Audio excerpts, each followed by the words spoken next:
This is from TeamRankings.com. First quarter defense. The Browns allowed the fewest points per average in the NFL.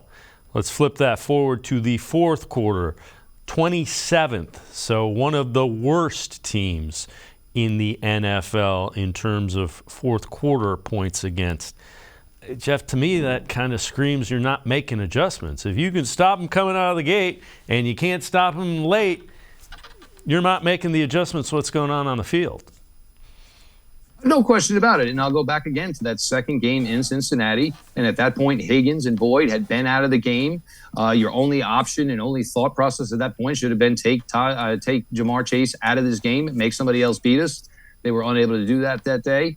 And there was also, even as we saw this, so, games would be close. Once the other team would get momentum, get ahead, there was nothing that would come from this Browns defense. There was the Dolphin game, and they just get the ball run down their throat for the last, quarter and a half.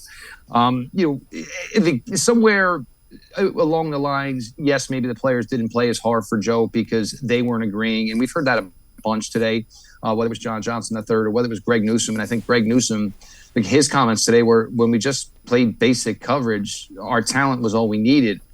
Sometimes you try to get too cute. You try to outsmart people too much. You basically get away from maybe what the strength of your defensive premises, your thought process is, and trying to do too much. And it comes back to bite you. And you saw it. Prime example was the Pickens touchdown from Kenny Pickett yesterday. Here was something that was an issue in week 2. Here was the same thing where it was an issue in week 18. And you got a wide open guy on 3rd and 15 running right down the hash mark. And there's not anybody within 5 yards of him. These things are going to doom a defensive coordinator. There's going to be major changes within the coaching on that side of that ball. There's going to be major changes within the personnel on that side of the ball. But it's a business. It's a league. You get paid to do it. If you don't perform, sadly, guys lose jobs.